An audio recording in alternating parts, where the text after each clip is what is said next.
नमस्ते, मेरा नाम डॉक्टर अभिलाषा बहारानी है। मैं नियो रेटिना आई केयर इंस्टीट्यूट हैदराबाद में कैटरैक्ट सर्जन हूँ और मैं मोतियाबिंद का इलाज करती हूँ। आज मैं आपसे कैटरैक्ट या मोतियाबिंद के बारे में बात करूँगी।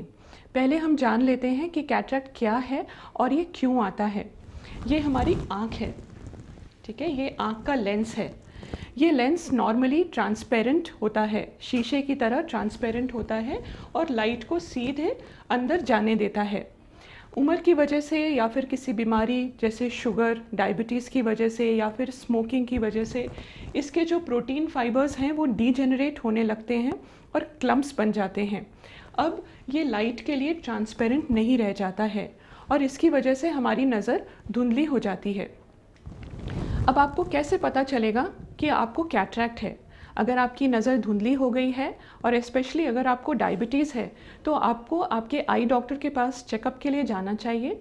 वो आपका डिटेल चेकअप करके आपको बताएंगे कि आपको कैटरैक्ट है या नहीं। एक बार कैटरैक्ट आपको डायग्नोज हो गया तो उसका इलाज कैसे हो सकता है? कैटरैक्ट का एक छोटा सा ऑपरेशन होता है जिसको हम फेको इमल्सिफिकेशन या फेको या micro incision cataract surgery MICS बोलते हैं। इसके इलाज के लिए कोई ड्रॉप्स या टैबलेट्स उपलब्ध नहीं हैं। एक बार अगर आपको कैटरैक्ट डायग्नोज हो जाए उसके बाद डॉक्टर आपका ए स्कैन करवाएंगे।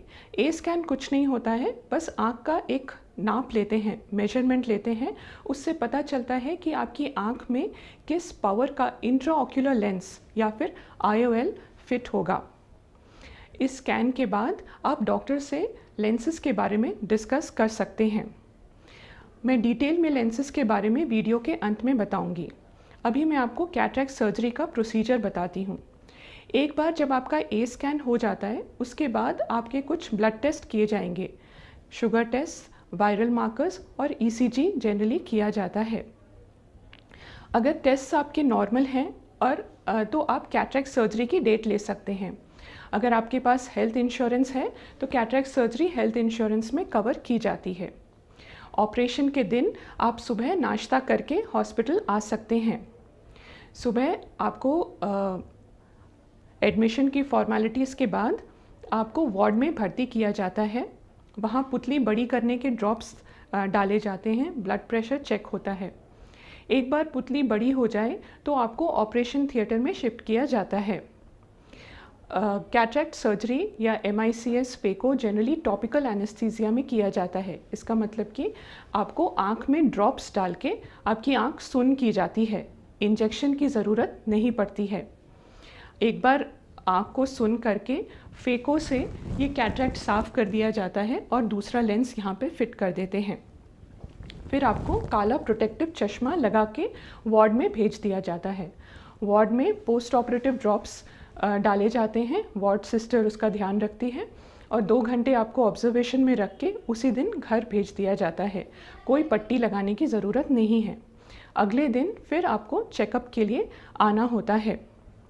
आपको समय पर ड्रॉप्स डालने हैं। पोस्ट ऑपरेटिव केयर कैटरैक्ट के लिए समय पर आपको ड्रॉप्स डालना है। ये ध्यान रखना रहता है कि 1 हफ्ते तक आपको सिर से नहीं नहाना है, आँख में पानी नहीं जाना चाहिए, किचन में खाना नहीं पका सकते हैं, लेकिन आप बाकी की एक्टिविटीज़ जैसे थोड़ा बहुत चलना फिरना या फिर TV देखना, ड्राइविंग, वो सब आप कर सकते हैं। आपकी नज़र जनरली अगले दिन से साफ़ हो जाती है। अब मैं आपको लेंसेज, इंट्राऑक्यूलर लेंसेज या IOLs के बारे में बताऊंगी। IOLs 2 प्रकार के होते हैं, एक मोनोफोकल और मल्टीफोकल। जैसे कि नाम से पता चल रहा है, मोनोफोकल मतलब कि ये सिर्फ दूर की नज़र साफ़ करते हैं, नज़दीक के लिए चश्मा लगाना पड़ता है। तो अगर आपको पढ़ना है या फिर सिलाई करनी है और आपकी आँख में मोनोफोकल लेंस है तो नज़दीक के काम के लिए आपको चश्मे की ज़रूरत पड़ेगी। अगर आपने मल्टीफोकल लेंस चूज़ किया है तो मल्टीफोकल लेंसेज में सारे डिस्टेंसेस में नज़र साफ़ हो जाती है और चश्मे के ऊपर निर्भरता काफ़ी कम हो जाती है। अब मैं आपको बताऊंगी कि मल्टीफोकल और मोनोफोकल में क्या फ़र्क होता है। मोनोफोकल में जैसे मैंने बताया कि एक ही डिस्टेंस पे यानी कि दूर पे क्लियर दिखाई देता है, तो जो भी लाइट हमारी आँख के अंदर जाती है वो एक ही डिस्टेंस पे फोकस होती है। मल्टीफोकल लेंस क्या करता है, कि जितनी लाइट आँख के अंदर जाती है उसको सारे डिस्टेंसेस पे रीडिस्ट्रीब्यूट कर देता है। तो इसकी वजह से मल्टीफोकल लेंसेज में थोड़ी कॉन्ट्रास्ट सेंसिटिविटी कम हो जाती है। इसका मतलब कि डिम लाइट में आपको देखने में दिक्कत हो सकती है, लेकिन क्लैरिटी में कोई कमी नहीं आती है, जस्ट कॉन्ट्रास्ट सेंसिटिविटी थोड़ी कम हो जाती है मल्टीफोकल लेंसेज में। अब आप कैसे जानेंगे कि आप मल्टीफोकल के लिए सूटेबल हैं कि नहीं? तो ये आपके डॉक्टर ही आपको बता सकते हैं, लेकिन जनरल गाइडलाइंस ये है कि अगर आपको आँख की कोई और बीमारी जैसे कि ग्लोकोमा, जिसे हम काला मोतिया बोलते हैं, या रेटिना की कोई बीमारी जिसे हम डायबिटिक रेटिनोपैथी बोलते हैं, या फिर एज रिलेटेड मैक्युलर डीजेनरेशन नहीं है, तभी आप मल्टीफोकल लेंसेज के लिए सोच सकते हैं। अगर रेटिना में या आँख में और कोई बीमारी है तो आप मल्टीफोकल लेंसेज के लिए सूटेबल नहीं हैं। अब मैं आपको बताऊंगी जो कॉमन क्वेश्चंस जो पेशेंट्स मुझसे पूछते हैं उसका जवाब मैं आपको दूंगी। कई बार पेशेंट्स पूछते हैं कि अब हमारे आँख में कैटरैक्ट है, हम कितने दिन रुक सकते हैं ऑपरेशन करवाने के पहले?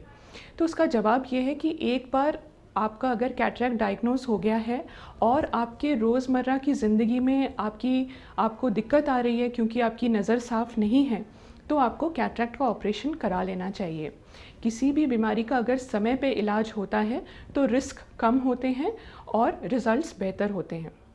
दूसरा पेशेंट पूछते हैं कि हमारी नज़र कब तक साफ़ हो जाएगी? जनरली मेजॉरिटी केसेस में अगले दिन नज़र साफ़ हो जाती है। और वेदर इंश्योरेंस कवर मिलता है कि नहीं? हाँ, कैटरैक्ट में इंश्योरेंस कवर मिलता है, लेकिन अगर आप मल्टीफोकल लेंस के लिए जा रहे हैं तो जनरली पार्शियल अप्रूवल ही मिलता है। उम्मीद करती हूँ इस वीडियो से कैटरैक्ट के बारे में आपको जो जानकारी मिली है वो आपके लिए उपयोगी होगी। Thank you.